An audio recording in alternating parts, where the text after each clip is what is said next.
Também estamos em contato com o cientista político do Mackenzie, Rodrigo Prando, para seguirmos essa discussão aí sobre a situação de Roberto Jefferson. Professor, seja bem-vindo aqui ao Jornal da Manhã, segunda edição. O senhor concorda com essa afirmação da Amanda de que essa pode ser uma boa estratégia? No final das contas, essa prisão aí do Roberto Jefferson pode culminar numa boa estratégia, até mesmo para que os bolsonaristas tenham um mártir encabeçado pelo ex-deputado? Mariana, Marcelo e Amanda, muito bom dia. É um prazer estar aqui com vocês. Olha, eu estava aqui ouvindo a Amanda e a leitura que ela faz é absolutamente sensata à luz da política.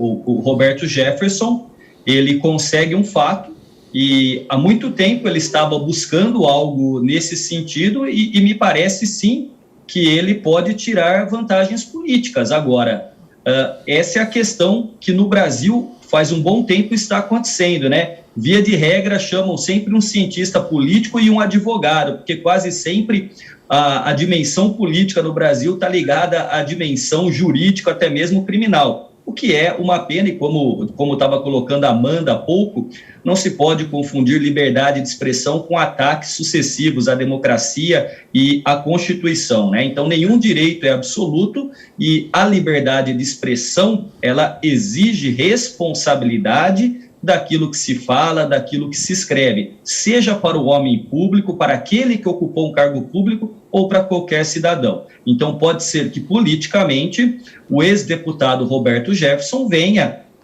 no futuro próximo, colher alguma vantagem dentro da política, mas ainda é muito incerto. Agora, Rodrigo, ainda nessa linha, né, nós observamos esse acirramento, essa verdadeira crise institucional, né, em relação à presidência, Supremo Tribunal Federal. O senhor acredita também que é uma estratégia, porque o presidente vem repetindo com frequência que o próprio Supremo habilitou, restabeleceu os direitos políticos de Lula? A gente sabe que o acirramento está muito evidente, né? As pesquisas indicam também uma ascensão muito grande do ex-presidente Lula. É uma estratégia mesmo para desgastar o Supremo, que teria liberado Lula, os seus direitos políticos restabelecidos, justamente nessa estratégia de uma ajuda para que ele possa vencer a eleição em 2022? Olha só, Marcelo, pode sem dúvida nenhuma ser uma estratégia.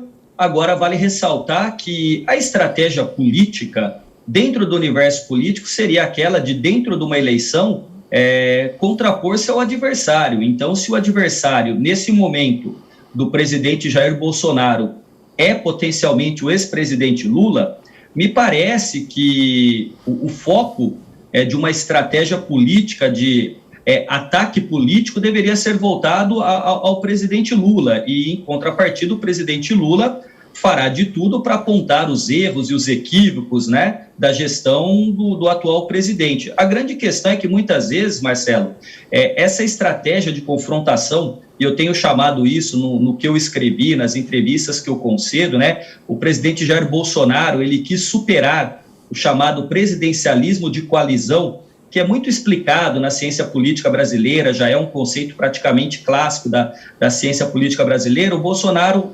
adentra a um presidencialismo de confrontação. Então, o presidente Bolsonaro é um caso muito único, daquele que, depois de eleito, permanece no mesmo discurso, e na maioria das vezes o presidente, quando ele discursa a sua narrativa, ela sempre é voltada para aqueles que já lhe são fiéis e cativos. Na maioria das vezes, Marcelo, na política ou na estratégia de campanha ou na estratégia eleitoral, você sempre, quando é um político e discursa, você tem 1/3 da plateia que já concorda com você, 1/3 que não concorda. Não adianta gastar energia nesse terço que já é seu e nesse terço que nunca será seu. A grande questão é conseguir conquistar aquele terço que é volátil, que pode ou não estar com você. O presidente Bolsonaro nunca fez isso, e com um elemento que agrava. O presidente Bolsonaro insiste não apenas atacar o candidato ou Lula ou a esquerda de maneira mais abstrata, mas atacar também as instituições brasileiras. Com isso, o que acontece? Ele reafirma a sua força naquele grupo que lhe é fiel e resiliente, mas não consegue amplificar o discurso para outros grupos da sociedade brasileira. Amanda, alguma pergunta para o professor? Sim, muitas. Por favor. Deixa eu fazer muito interessante essa leitura que o senhor faz sobre o presidencialismo de confrontação e eu adicionaria, professor, que parece que esse núcleo fiel do bolsonarismo, pelo menos o que as últimas pesquisas têm mostrado, que ele tem se reduzido. Se ele já chegou a 30% ou perto de 30% da população, hoje ele está mais perto de 25%, 23% da população. Então, ele tem um risco, que é reduzir ainda mais esse núcleo fiel, porque ele parte para um discurso de muita radicalização, de muito conflito, de muito confronto. E aí eu pergunto ao senhor onde isso tudo vai dar, porque claramente a gente tem uma batalha aí entre as instituições, né, entre o Poder Judiciário e o Executivo, onde isso vai dar.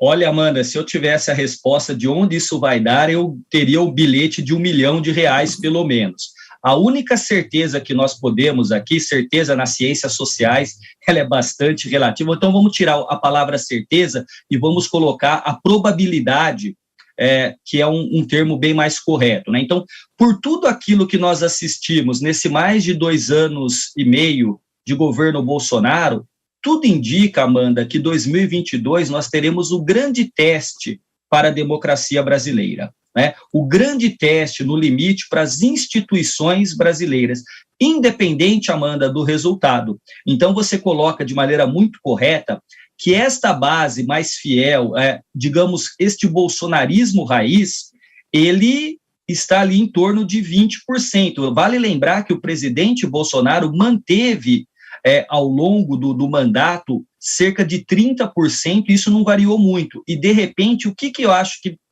começa a dar um elemento aí de ruptura, né, de fragilidade nessa base, é justamente a CPI e os resultados que se tem do governo federal em relação à pandemia, especialmente a questão da corrupção que tem sido apontada e levantada pela CPI. Então, veja, Amanda, que 2018, o presidente Bolsonaro é eleito numa situação absolutamente adversa, né, numa situação de encontro da insatisfação com Dilma, com a esquerda, a força da Lava Jato e a presença do Sérgio Moro. Veja bem, o presidente Bolsonaro inicia o seu governo alicerçado sobre 2 pilares: o liberalismo representado pelo Paulo Guedes e, do outro lado, o combate à corrupção simbolizado pelo Sérgio Moro. Sérgio Moro foi defenestrado do governo e o Paulo Guedes não conseguiu, até pela situação internacional da pandemia, entregar aquilo que gostaria de uma agenda liberal, de privatizações. Então, no fundo, Amanda,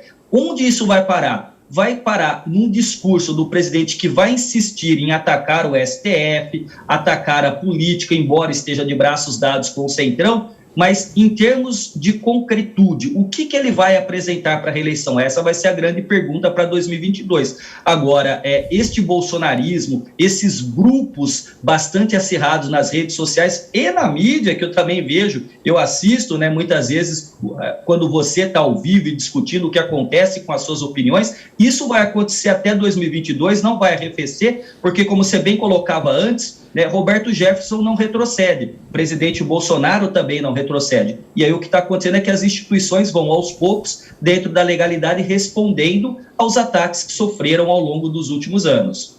Professor Rodrigo Prando, muito obrigada aqui. Rodrigo Prando, perdão. Muito obrigada pela sua participação aqui no Jornal da Manhã, segunda edição.